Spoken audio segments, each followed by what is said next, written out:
Hi everyone, this is Namith, and today I'm going to go over the Kras protein and its mutation, from glycine to cysteine at position 12. This is a missense mutation where one amino acid gets replaced with another amino acid, and the condition that this mutation causes is cancer. So Kras is mainly found in the inner surface of the cell membrane, and the types of cells containing it are epithelial cells, lung cells, pancreatic cells, and colorectal cells. Kras is mainly found in animals, including humans and mammals, and it's not found in plants or prokaryotic organisms. The function of Kras is to act as a relay molecule within the Ras-MAPK signaling pathway to transmit signals from the cell surface to the nucleus. And the central cellular processes that lead up are cell proliferation, differentiation, and apoptosis. Kras does this mainly by alternating between an active GTP-bound state and an inactive GDP bound state. So I'm depicting the primary structure of Kras with this polypeptide chain. So with this amino acid sequence, right, different amino acids, they're bonded together via peptide bonds. And let's say that this is position 12 with the glycine. Glycine is the smallest amino acid, right? And as you can see, it's smaller than all the other amino acids. And the amino acids have their characteristics because of the R chain, which help with the size of the amino acid and also even its polarity. So back to this, glycine contains the simplest side chain, which is hydrogen, and is the only achiral amino acid. And this makes it highly flexible and easy for it to fit into most amino acid side chains.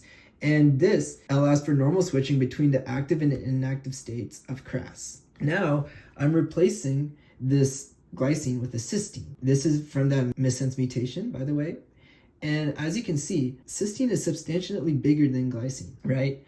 And this leads to major structural changes. So there's also changes in the interactions because cysteine can form covalent bonds, including disulfide bonds, because it has a sulfur in the R group. And this locks Kras in the active state and thus prevents GTP hydrolysis, leading to a constant activation and cancer growth. So here is my secondary structure. And as you can see, this is alpha helixes represented with this aluminum foil. And this again occurs with the hydrogen bonding between the carbonyl O of one amino acid and the amino H of another. So in the tertiary structure, the R groups of the amino acids, right, interact with each other through various intermolecular forces such as hydrogen bonding, van der Waals forces, and even covalent bonds such as disulfide bonds and ionic bonds.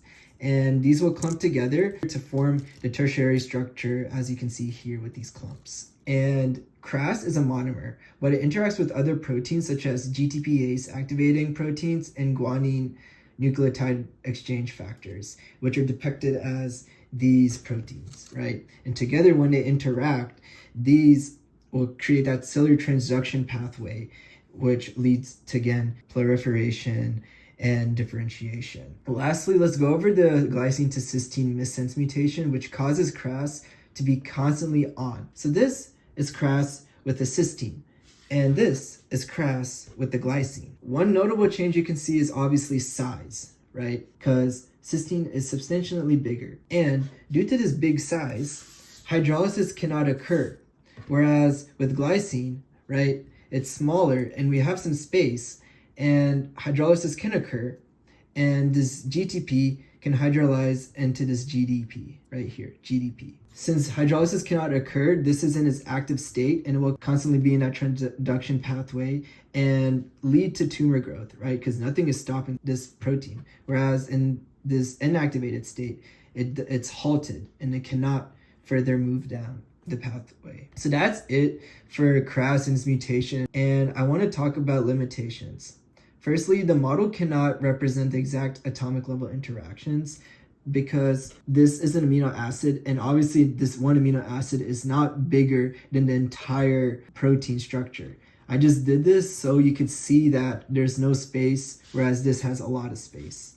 And additionally, with this tertiary structure, right, obviously the alpha helixes are not going to be this big compared to the globular protein. I just wanted to highlight what the secondary structure looks like and show that this clumps into this tertiary structure. Secondly, Kras is dynamically switching between the active and inactive states. So it is constantly going from GTP active to GDP inactive. right? Like at an equilibrium. Lastly, the environment, because the membrane attachment and interactions with other proteins are not easily represented in this physical model. Earlier in this video, I said that it's located in the cellular membrane and it also interacts with other proteins and it's involved in cellular transduction. All that is not depicted here. All I'm showing you is what occurs at this GTP, GDP level and hydrolysis level. I hope this video helps and please have a good day.